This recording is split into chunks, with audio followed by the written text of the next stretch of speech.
সকলকে জয় যিশু খ্রিস্টতে। প্রিয় বন্ধুরা, খ্রিস্টান টক্স বাংলা চ্যানেলে আপনাকে স্বাগত জানাই। প্রিয় বন্ধুরা, সামনেই 25শে ডিসেম্বর।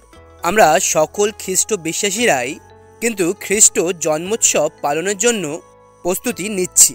প্রিয় বন্ধুরা, আপনারা হয়তো লক্ষ্য করে থাকবেন যে ক্রিসমাসে যখন ঘর সাজানো হয়, সেই সাজানোর মধ্যে দুটি কমন জিনিস আমরা দেখতে পাই।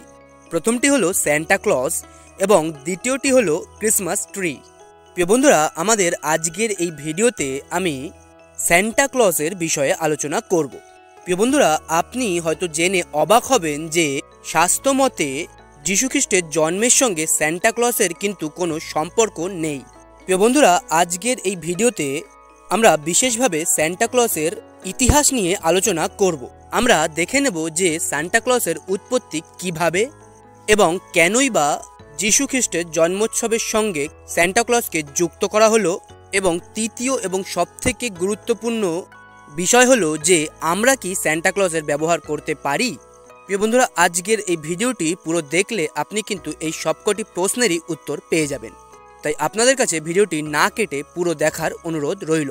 প্রিয় বন্ধুরা, আসুন আমরা সবার প্রথমে সান্টা ক্লজের উৎপত্তির ব্যাপারটা দেখে নিই। ইতিহাস অনুসারে সান্টা ক্লজের উৎপত্তির কাহিনী শুরু হয় 4th শতাব্দীতে।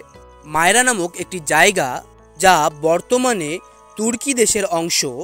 কাহিনী অনুসারে 4th শতাব্দীতে সেখানে সেন্ট নিকোলাস নামক একজন বিশপ বাস করতেন। চরিত্রগত দিক থেকে এই সেন্ট নিকোলাস নামক বিশপ ছিলেন অতি দয়াবান ব্যক্তি।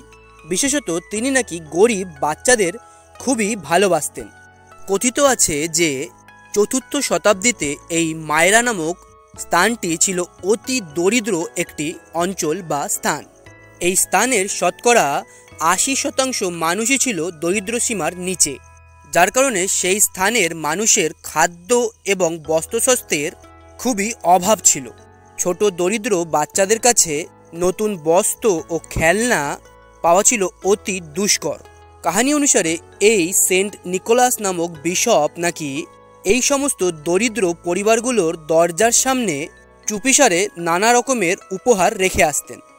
বিশেষ করে তিনি নাকি তার জন্মদিনের আগে সেই অঞ্চলে বসবাসকারী সমস্ত মানুষকে নানা রকমের উপহার দিতেন। সেই সময়ে এই মায়েরা জায়গাটি ছিল ইউরোপের একটি অংশ। প্রাচীন ইউরোপে বহু জায়গায় এই কাহিনীর প্রচলন কিন্তু ছিল, কিন্তু তখনও পর্যন্ত কিন্তু সান্টা ক্লজের এতটা প্রসিদ্ধি ঘটেনি। সান্টা ক্লজের প্রসিদ্ধি না পাওয়ার আরেকটি অন্যতম কারণ ছিল মার্টিন লুথারের হাত ধরে সাধুদের আরাধনা বন্ধ হওয়া। রোমান ক্যাথলিক মণ্ডলীতে সাধুদের আরাধনা করা হতো। পরে প্রোটেস্ট্যান্টিজম আসার পরে তা বিলুপ্তি ঘটে শুধুমাত্র সাধুদের কাছে প্রার্থনা করাই এসে দাঁড়িয়েছে। সেন্ট নিকোলাসও ছিলেন একজন রোমান ক্যাথলিক সেন্ট বা সাধু। প্রাচীন ইউরোপে যখন প্রোটেস্ট্যান্টিজম এর উদ্ভব হয়, তখন ইউরোপের অনেক অংশেই প্রোটেস্ট্যান্টিজমের কারণে সেন্ট নিকোলাসের এই কাহিনী বন্ধ হয়ে যায়। প্রাচীন ইউরোপে 6 ডিসেম্বর সেন্ট নিকোলাসের জন্মদিনের একটি অনুষ্ঠান পালন করা হতো। সেই সময় অবধিও সান্টা ক্লজ কিন্তু খ্রিস্টের জন্মোৎসবের সঙ্গে যুক্ত ছিল না। সান্টা ক্লজ খ্রিস্টের জন্মের সঙ্গে যুক্ত হয় 17 শতাব্দীতে। 1600 খ্রিস্টাব্দে যখন ডাচ লোকেরা যখন আমেরিকাতে আসে, তখন তারা এই সেন্ট নিকোলাস বা সান্টা ক্লজের কাহিনীর সঙ্গে আমেরিকান মানুষের পরিচয় ঘটায়। সান্টা ক্লজকে আগে বলা হতো সিন্টার ক্লাস, পরে তার নাম পরিবর্তিত হয়ে হয় সান্টা ক্লজ। আমেরিকার মানুষেরা কিন্তু সান্টা ক্লজের এই কাহিনীকে খ্রিস্ট জন্মোৎসবের সঙ্গে যুক্ত করেছিলেন, এবং খ্রিস্ট জন্মোৎসবের সঙ্গে সান্টা ক্লজের যুক্ত হওয়ার পর সান্টা ক্লজের প্রসিদ্ধি আরও বেড়ে যায়। আর তখন থেকেই বিশেষত আমরা খ্রিস্ট জন্মের সঙ্গে সান্টা ক্লজকে যোগ করি। যদিও বাইবেলের সঙ্গে সান্টা ক্লজের কিন্তু কোনোই যোগসূত্র পাওয়া যায় না। শুধুমাত্র আনন্দের জন্যই কিন্তু সান্টা ক্লজকে খ্রিস্ট জন্মোৎসবের সঙ্গে যুক্ত করা হয়েছিল। কিন্তু দুর্ভাগ্যবশত এখন বহু জায়গায় সান্টা ক্লজ ক্রিসমাস বা খ্রিস্ট জন্মোৎসবের মূল আকর্ষণ হয়ে দাঁড়িয়েছে। প্রিয় বন্ধুরা, আমাদের মনে রাখতে হবে খ্রিস্ট জন্মোৎসবের কেন্দ্র বা মূল আকর্ষণ কিন্তু প্রভু যীশুখ্রিস্ট। আমরা যেন তার পরিবর্তে কাউকেই সেই স্থান না দিই। এবার আসা যাক স্যান্টা ক্লজের রূপ এবং বস্ত্রশস্ত্রের ব্যাপারে। প্রিয় বন্ধুরা, স্যান্টা ক্লজের কথা শুনলে আমাদের যেই ছবিটা প্রথমেই মাথায় আসে তা হলো একজন বৃদ্ধ মানুষ যার বড় বড় দাড়ি, যে পুরো শরীরে একটি লাল রঙের বস্ত্র পরে আর যে একটি উড়ন্ত হরিণের রথে বসে সকলকে উপহার দেয়। প্রিয় বন্ধুরা, স্যান্টা ক্লজকে এই রূপ দেওয়ার পিছনে যাদের সবথেকে বড় হাত রয়েছেন তারা হলো 19 এবং 20 শতাব্দীর চিত্রকাররা, যাদের মধ্যে থমাস ন্যাস্ট খুবই অন্যতম। এছাড়াও 1930 সালে কোকা কোলা কোম্পানি তাদের বিজ্ঞাপনে স্যান্টা ক্লজের আজকের এই রূপকে তুলে ধরে। মনে করা হয় স্যান্টা ক্লজের এই রূপ প্রাচীন নর্স প্রজাতির এক পৌরাণিক চরিত্র থেকে নেওয়া হয়। প্রাচীন নর্স প্রজাতির এক দেবতা ছিল যার নাম হলো অডিন।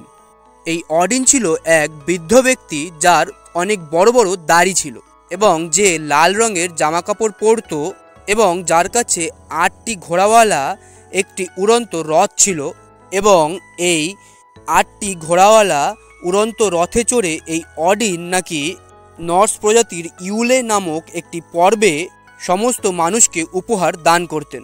মনে করা হয় আধুনিক স্যান্টা ক্লজের এই রূপ কিন্তু সেই প্রাচীন দেবতা অডিনের রূপ থেকে ইন্সপায়ার্ড হয়েই বানানো হয়েছিল। প্রিয় বন্ধুরা, এই ছিল স্যান্টা ক্লজের উৎপত্তি এবং খ্রিস্ট জন্মোৎসবের সঙ্গে যুক্ত হওয়ার ইতিহাস। এবার প্রশ্ন হলো, আমাদের খ্রিস্ট বিশ্বাসীদের কি এই স্যান্টা ক্লজের ব্যবহার করা উচিত? প্রিয় বন্ধুরা, এই প্রশ্নের কিন্তু নির্দিষ্ট কোনো উত্তর নেই। প্রিয় বন্ধুরা, বাড়ি সাজানোর জন্য এবং আনন্দের জন্য আপনি এই সান্টা ক্লজের প্রয়োগ করতেই পারেন, কিন্তু দুঃখের বিষয় হলো আজ বহু জায়গায় খ্রিস্ট জন্মোৎসব খ্রিস্ট কেন্দ্রিক না হয়ে এই সমস্ত সাজগোজ এবং সান্টা ক্লজ কেন্দ্রিক হয়ে উঠেছে। প্রিয় বন্ধুরা, আজ বহু খ্রিস্ট পরিবারের ছোট ছোট বাচ্চারা খ্রিস্টকে জানে না, কিন্তু তারা সান্টা ক্লজকে জানে। অনেক বাচ্চারা আবার সান্টা ক্লজের কাছে উইশ বা প্রার্থনা করে। অনেকেই আবার ক্রিসমাসকে সান্টা ক্লজেরই জন্মদিন বলে মনে করে। প্রিয় বন্ধুরা, আমরা যদি আজ ভালো করে দেখি তাহলে আমরা দেখতে পাবো যে আমাদের আধুনিক এই ক্রিসমাস খ্রিস্টকেন্দ্রিক না হয়ে স্যান্টা ক্লজ কেন্দ্রিক হয়ে গিয়েছে। আমাদের ছোট ছোট সন্তানেরা যিশুকে জানছে না, কিন্তু স্যান্টা ক্লজকে জানছে, যেখানে তাদের যিশুকে জানা উচিত। প্রিয় বন্ধুরা, ক্রিসমাসের সময় আপনারা যেখানেই দেখবেন আপনারা দেখতে পাবেন যে এই স্যান্টা কালচারটা কতটা বৃদ্ধি পেয়েছে। প্রিয় বন্ধুরা, আমি আনন্দের জন্য স্যান্টা ক্লজ রাখার বিরুদ্ধে নই, কিন্তু আমি যেটা দেখতে পাচ্ছি তা হলো আনন্দের জন্য স্যান্টা ক্লজ রাখতে গিয়ে আমরা খ্রিস্ট জন্মোৎসবের আসল মানে ভুলে গিয়েছি বা হারিয়ে ফেলেছি। বন্ধুরা, এমন চলতে থাকলে ভবিষ্যতে ক্রিসমাস কেবল একটি সান্টা ক্লজ কেন্দ্রিক অনুষ্ঠান হয়ে থাকবে, যেখানে প্রভু যীশু খ্রিস্টের কোনো উল্লেখ থাকবে না। প্রিয় বন্ধুরা, আমরা ক্রিসমাসে সান্টা ক্লজের ব্যবহার করতেই পারি, কিন্তু তা যদি আমাদের আগামী প্রজন্মকে প্রভু যিশুর কাছ থেকে সরিয়ে দেয় তবে এই সান্টা ক্লজের প্রয়োগ না করাই ভালো। প্রিয় বন্ধুরা, আসুন এই ক্রিসমাসে আমরা প্রভু যিশুকে প্রাধান্য দিই। প্রিয় বন্ধুরা, এই ক্রিসমাসে আসুন আমরা প্রভু যিশুর জন্মের বার্তাকে প্রতিটি মানুষের কাছে পৌঁছে দিই। ঈশ্বর নিজ বাক্য দ্বারা আপনাদের আশীর্বাদ করুন।